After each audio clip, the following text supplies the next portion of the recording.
Kalau kita bahas tentang dunia pemasaran, itu berarti kita akan melihat bahwa dunia pasar itu merupakan suatu tempat di mana pembeli dan penjual itu melakukan transaksi. Jadi adanya seller yang menawarkan produknya, terus ada konsumen yang akan membeli barangnya.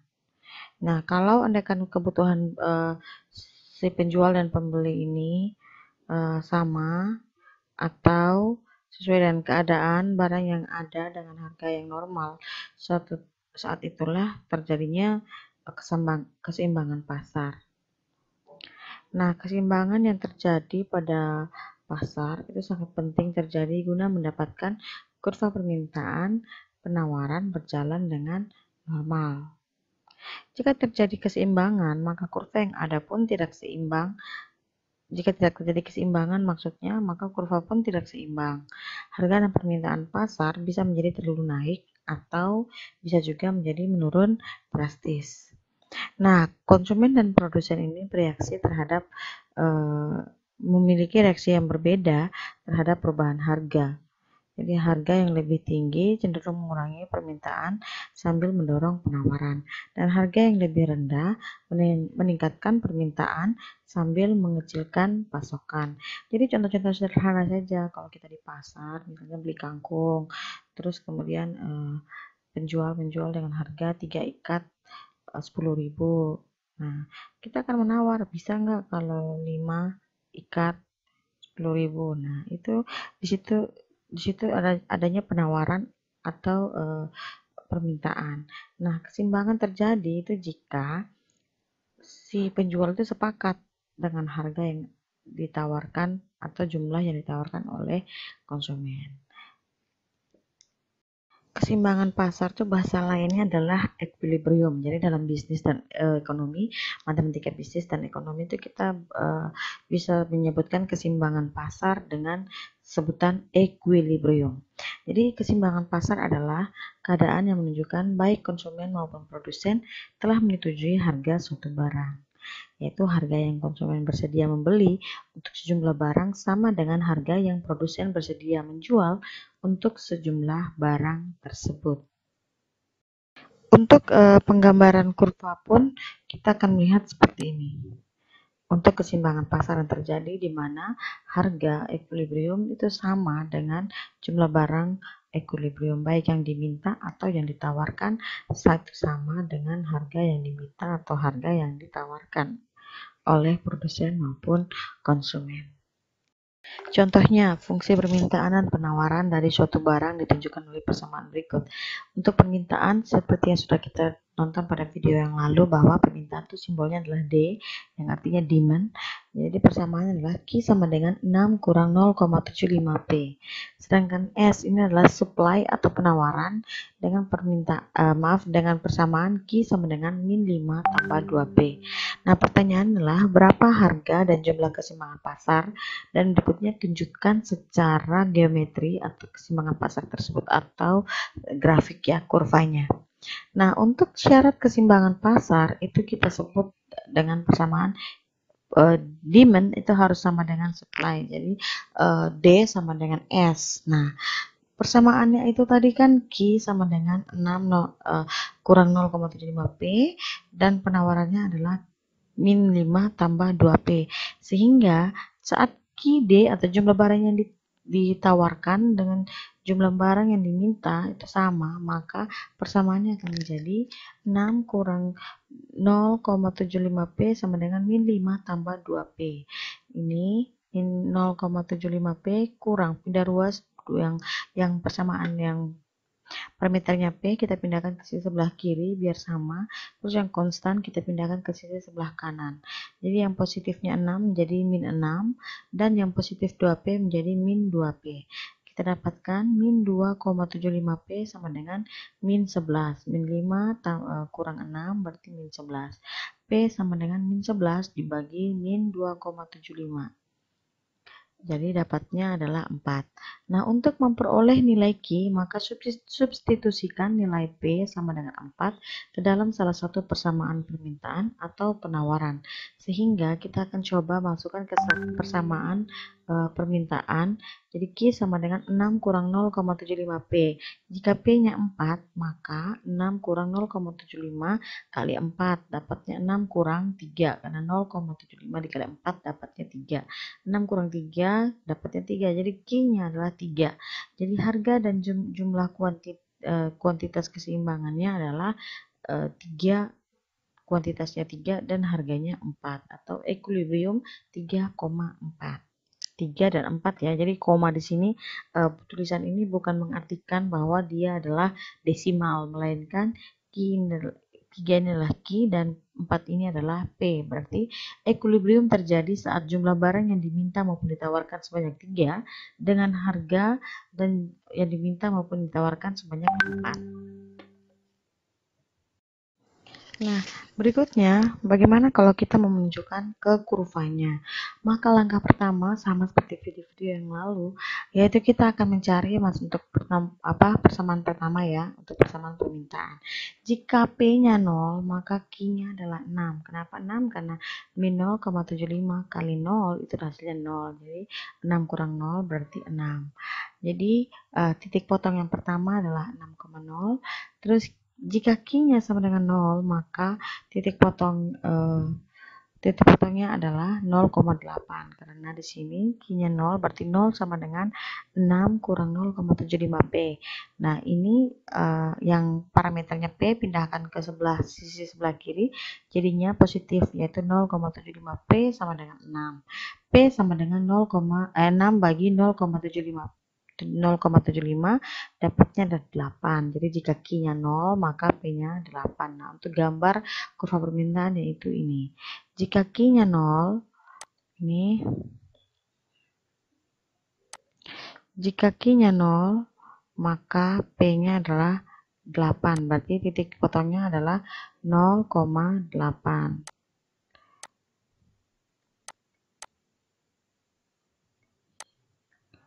Nah, berikutnya jika P-nya 0, maka Q-nya 6. Berarti Q-nya 6, P-nya 0. Maka ini adalah titik potongnya. Titik potong 6,0. Nah, berikutnya untuk fungsi penawaran. Q sama dengan min 5 tambah 2P. Nah, jika P-nya adalah 0, maka Q-nya adalah min 5. Berarti titik potong pertama yaitu min 5,0. Ya, min 5,0. Nih. Berikutnya, jika Q-nya 0, maka P-nya itu adalah 2,5. Dapat dari 0 sama dengan min 5 tambah 2P. Ini 2P ini dipindahkan ke sisi sebelah kiri, jadinya minus min 2P sama dengan min 5. Maka P sama dengan min 5 bagi min 2 sama dengan 2,5. Berarti titik potong berikutnya adalah 0,2,5. Berarti 0,2,5 di sini ya. Maka ini titik potongnya adalah 0,2,5. Ya, ini titik potongnya 2, di titik 2,5. Nah, titik berikutnya, karena ini masih ke min, kita bisa mencari titik-titik yang lain. Berarti sebenarnya banyak sekali titik-titik yang dilalui oleh kurva penawaran ini. Bisa saja jika Q-nya 1, jika Q-nya 2, Q-nya 3, Q-nya 4, Q-nya 5, dan seterusnya. Tapi keseimbangan pasarnya terjadi di sini, yaitu pada saat kuantitas yang diminta sebanyak 3 dan harga yang diminta maupun ditawarkan sebanyak 4. Dikenakan pemerintah atas penjualan suatu barang akan menyebabkan produsen menaikkan harga jual barang tersebut sebesar tarif pajak per unit, dan biasanya simbolnya itu dengan T, atau itu adalah tax. Dari pajak itu adalah tax. Jadi kalau dalam ekonomi dan bisnis matematika itu menyimbolkan pajak dengan simbol T, sehingga fungsi penawarannya akan berubah, yang pada akhirnya keseimbangan pasar juga akan berubah pula. Jadi kalau pemerintah menaikkan pajak itu maka akan mempengaruhi kurva penawaran saja, yaitu di mana kurva penawaran akan bergeser ke atas sebesar T atau sebesar pajak yang diberikan.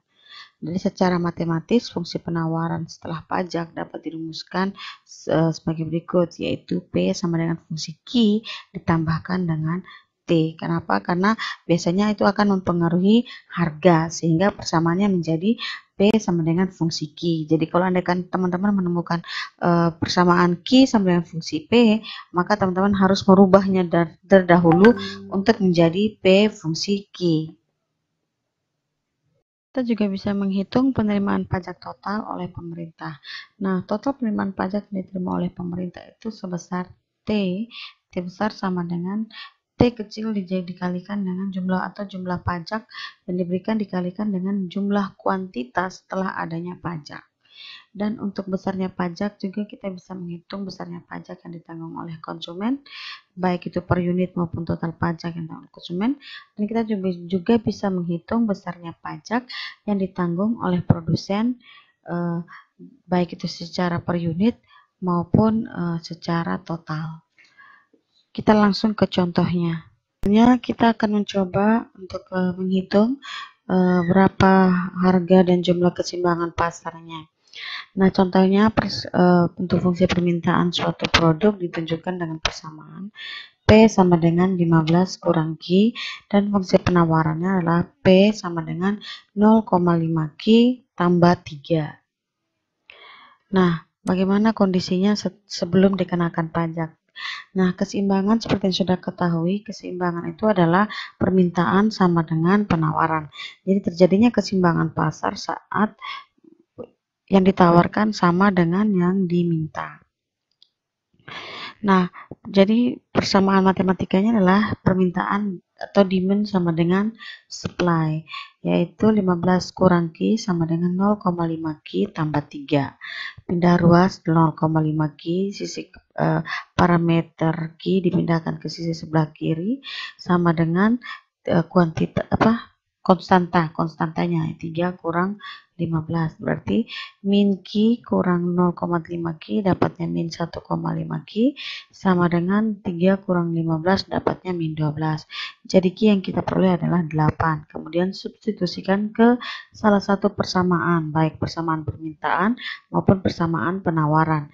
Tapi di sini saya mencoba untuk persamaan permintaan.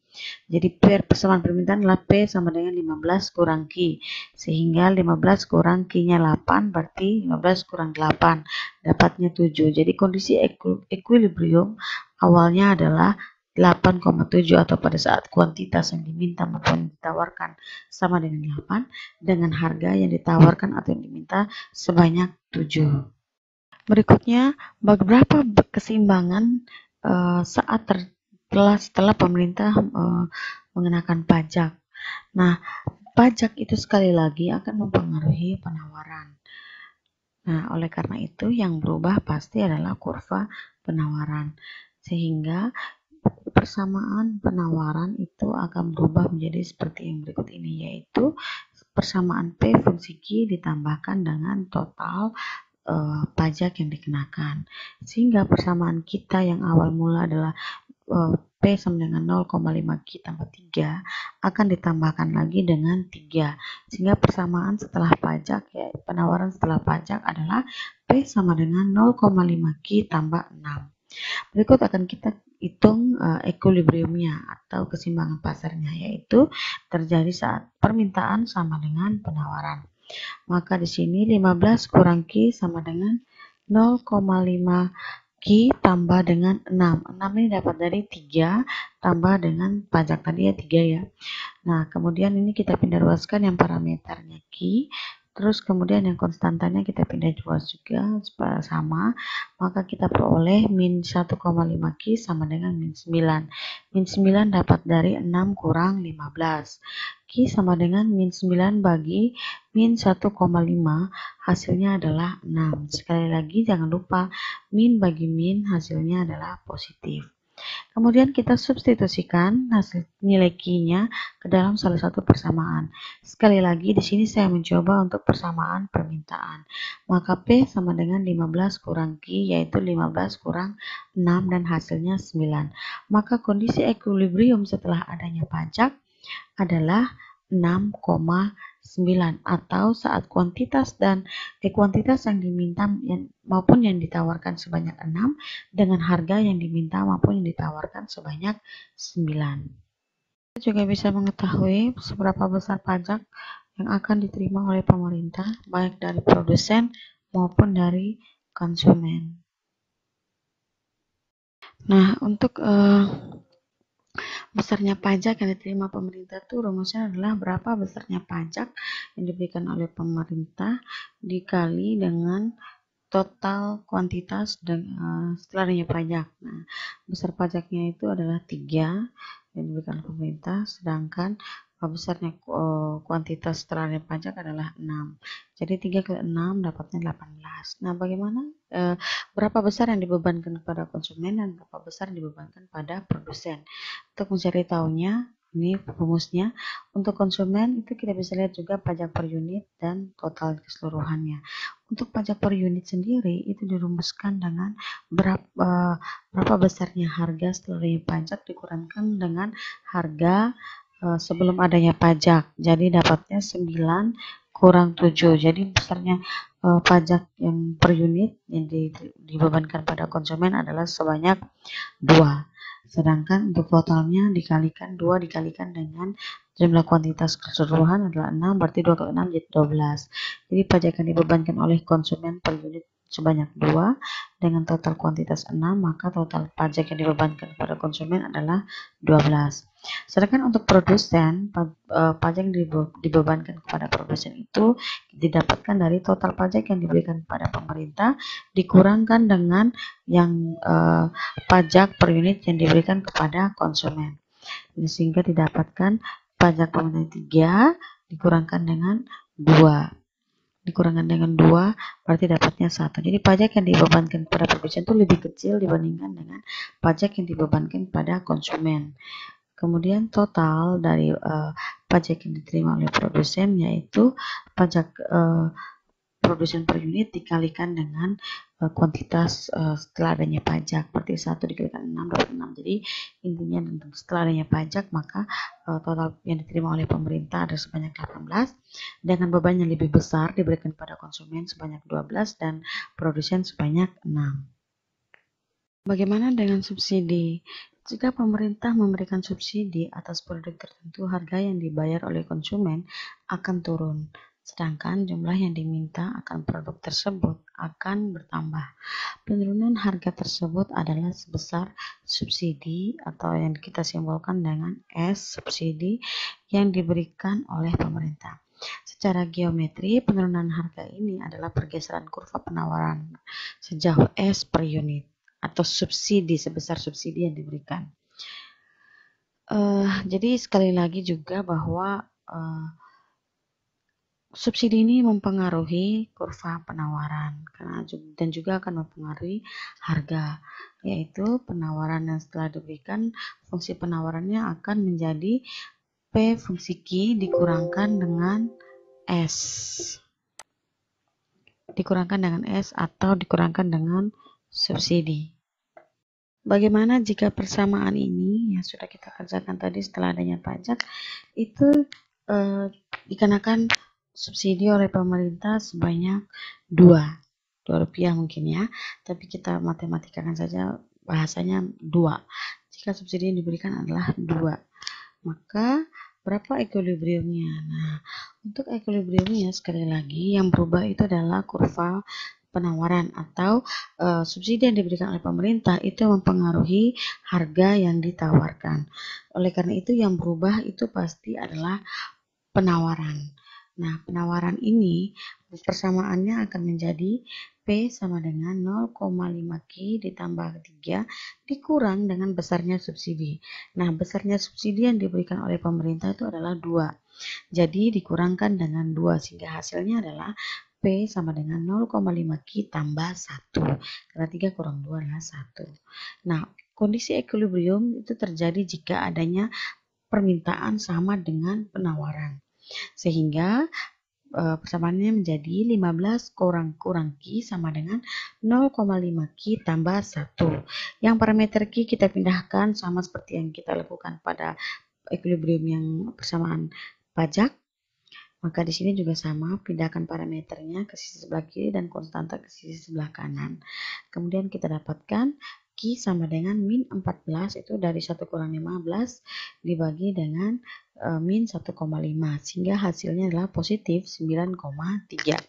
Setelah kita temukan kuantitas kondisi keseimbangan, maka kita mensubstitusikan ke salah satu permintaan, ke salah satu persamaan, baik itu persamaan permintaan maupun persamaan penawaran. Nah, di sini saya akan mencoba untuk mensubstitusikan nilai Q keseimbangan pada harga atau persamaan dari permintaan. Jadi P sama dengan 15 Q, maka nilai P yang kita dapat adalah 5,7 dari 15 kurang 9,3, Q-nya 9,3. Jadi kondisi equilibrium setelah adanya subsidi itu terjadi jika jumlah kuantitas yang ditawarkan maupun diminta itu sebanyak 9,3 dan harga yang ditawarkan yang diminta sebanyak 5,7.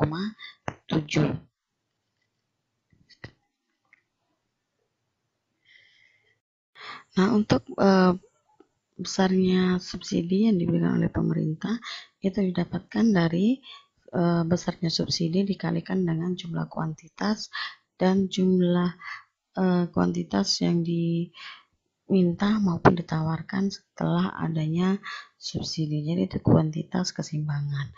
Kita juga bisa mengetahui berapa besar subsidi yang akan dinikmati oleh produsen dan berapa juga yang akan dinikmati oleh konsumen. Besarnya subsidi yang akan diberikan oleh pemerintah itu didapatkan dari besarnya subsidi 2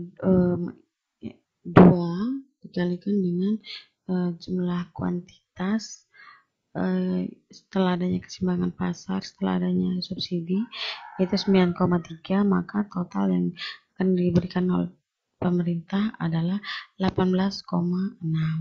Nah, berapa besar subsidi yang akan dinikmati oleh konsumen dan berapa besarnya subsidi yang akan dinikmati oleh produsen. Untuk konsumen per unitnya itu adalah 1,3 dan untuk produsen per unitnya itu adalah 0,7.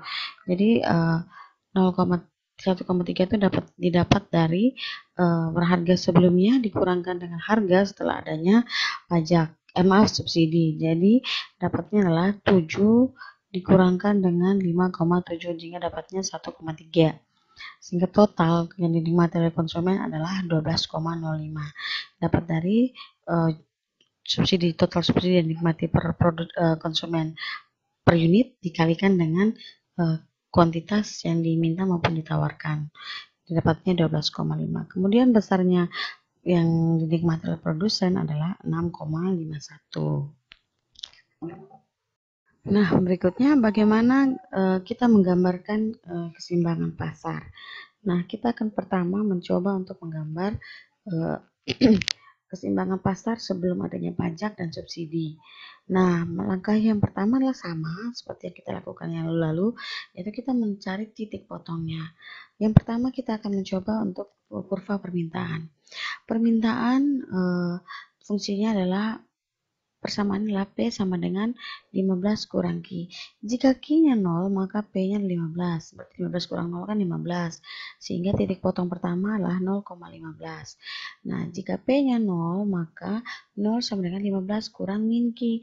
Parameter Q pindahkan ke sebelah menjadi nilainya menjadi positif. Jadi Q sama dengan 15. Titik potong kedua adalah 15,0. Berikutnya untuk kurva penawaran. Penawaran itu persamaannya P sama dengan 0,5 Q tambah 3. Jika Q-nya 0, maka P-nya pasti 3. Karena kalau 0,5 kali 0 ya hasilnya 0. Tambah 3, 3. Berarti titik potong berikutnya adalah 0,3. Jika P yang sama dengan 0, maka 0 sama dengan 0,5 Q tambah 3. Parameter Q sekali lagi pindahkan ke sebelah kiri, jadinya min 0,3 Q sama dengan, min 0,5 Q sama dengan 3. Sehingga didapatkan Q sama dengan 6. Berarti titik potong berikutnya adalah min 6,0. Min ya, karena positif bagi min hasilnya min.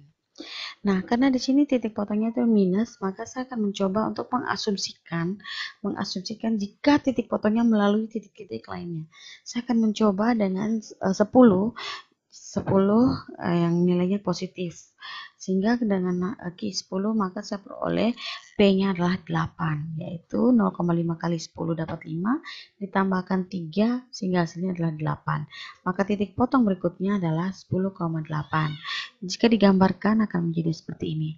Jadi titik potong pertama 0,15, 0,15 dan 15,0. Ini ya. Kemudian titik potong berikutnya 0,3 di sini 0,3 dan min 6,0 itu berarti di sini min 6,0 dan berikutnya lagi 10,8 10,8 di sini ya. Berarti intinya adalah kurva penawaran maupun kurva permintaan ini dilalui oleh titik-titik tertentu sebanyak apapun gitu ya. Jadi bisa saja saya mencari jika Q-nya sama dengan 5, jika Q sama dengan 2, jika Q sama dengan 3, bisa juga Q sama dengan 20 gitu. Jadi sepanjang garis horizontal maupun garis vertikal. Tapi kita akan mencoba dan menentukan titik-titik tertentu yang bisa kita tarik garis lurusnya sehingga membentuk kurva penawaran. Sehingga ditemukan titik keseimbangan adalah di sini pertemuan antara kurva permintaan dan kurva penawaran, yaitu pada saat Q sama dengan 8 dan P atau harga sama dengan 7. Nah, bagaimana setelah adanya pajak? Nah, sekali lagi, kalau setelah pajak itu mempengaruhi penawaran, tidak mempengaruhi permintaan, sehingga pasti yang berubah adalah kurva penawaran. Oleh karena itu yang akan kita gambarkan sekarang adalah kurva penawaran. Nah, apa yang terjadi setelah naik pajak? Maka persamaannya tadi sekali lagi menjadi berubah ya. P sama dengan 0,5 Q tambah 6. Kita cari titik potongnya. Jika Q-nya 0, maka P-nya pasti 6. Titik potongnya adalah 0,6. Jika P-nya sama dengan 0, maka 0 sama dengan 0,5 Q tambah 6. Sekali lagi pindah ruaskan parameter Q, sehingga Q kita dapatkan 12, min 12. Jadi titik potong berikutnya adalah min 12,0. Nah, sekali lagi saya katakan bahwa kurva penawaran maupun permintaan itu melalui titik-titik sepanjang garis horizontal maupun garis vertikal. Sehingga saya mengasumsikan, asumsi adalah perumpamaan. Jadi saya mengasumsikan jika Q itu dilalui pada titik 10, maka berapa P-nya? Sehingga P yang kita peroleh adalah 11. Ini perbedaan. Kalau yang tadi, jika Q-nya 10, P-nya 8. Dan sekarang jika Q-nya 10, maka P-nya adalah 11. Jadi titik potong pertama adalah 0,6, ini di sini 0,6 titik potongnya di sini. Min 12,0 titik potongnya di sini, min 10, 11, 12 ini titik potongnya. Terus titik potong berikutnya adalah 10,11, ini 10, 11-nya di sini. Berarti titik potongnya di sini, maka garis lurusnya adalah seperti ini teman-teman. Keseimbangannya berubah, bergeser ke atas keseimbangannya. Bergeser ke atas yaitu pada saat Q sama dengan 6 dan pada saat P sama dengan 9. Jadi setelah adanya pajak maka kurvanya akan bergeser ke atas, di mana jumlah barang yang diminta maupun ditawarkan menjadi lebih menurun karena adanya kenaikan tingkat harga. Nah, bagaimana jika subsidi? Nah, sama juga dari titik potongnya, tapi persamaannya sudah menjadi P sama dengan 0,5 Q tambah 1. Nah, jika Q-nya 0, maka P-nya 1. Jika P-nya 0, maka 0 sama dengan 0,5 Q tambah 1. 0,5 Q itu sama dengan 1, sehingga Q sama dengan min 2. 1 bagi 0, min 0,5. Jadi titik potong berikutnya adalah min 2,0, karena nilainya masih minus ya. Jadi saya akan mencoba untuk mencari asumsi jika Q melalui nilai positif. Ya, saya umpamakan lagi 10, yaitu maka nilai P-nya adalah maaf, jika 10 maka nilai P adalah 6 ya. Jadi ini belum digantikan. Ini seharusnya adalah 6. Ya. Maka di sini titik potong pertama adalah 0,1 ya, teman-teman. Jadi 0,1 di sini.